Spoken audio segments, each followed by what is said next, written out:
My name is Asekenye Scovia. I come from Bukedea District, Gudie sub-county, parish. Before me joining Gudie Leisure Farm, I was doing farming, rearing animals and growing crops. I'm in the Feedmill department.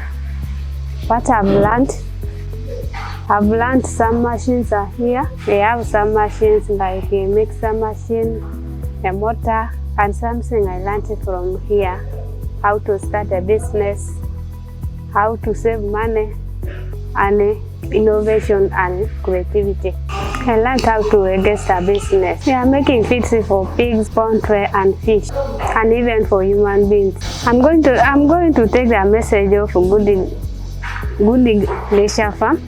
Of course, I've learned here a lot. I'm also going to teach the other people so what I've learned from here.